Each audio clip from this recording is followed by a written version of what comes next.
Do you know when I was in Otisville, somebody sent 3 pillows, Michael Lindell, my pillows to me. And so I get the hell are you laughing about? This is the story. Well, there's the Michael Lindell, my pillows. So all of a sudden, I get the camp administrator, little tiny motherfucker. And it turns out he comes to me. He goes, "You received a package today."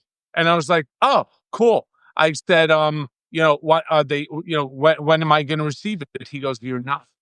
And I said, "Okay." So somebody sent you 3 my pillows. I said, "Oh," I said, I could use a pillow because they didn't even give me a fucking pillow.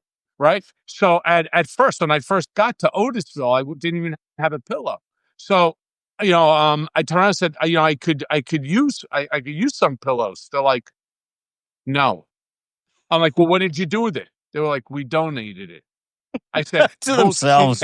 I said, "Bullshit. You guys kept it for yourself." Right. In fact, somebody sent like 50 sandwiches from the 2nd Avenue Deli as well with potato knishes and so on. They're like, "What the fuck is wrong with your people?" I said, "What do you mean?" I didn't call anybody and ask. You guys listen to every phone call. I didn't ask anybody to do it. I probably don't even know who the person is. They're just a supporter. Well, you need to make it clear to people. How do you want me to make it clear to people? I don't talk about sending me anything. Somebody sent like 50 pastrami, corned beef, turkey, roast beef sandwiches, along with potato knishes and coleslaw and macaroni salad. So I was like, "So bring it in. I'll share it with everybody."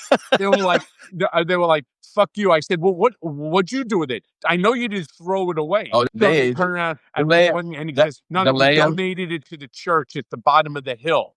I turned around and I said, "Sure you did." I said, you all look like you've been eating very, very well. Like, you have that, as the result of the turkey, you have like the L-tryptophan effect where you fall asleep. I'm like, "You guys all look fucking tired." Little mustard stain on the uni. He says to me, he goes, "Cohen, shut the fuck up or you're going in the hole."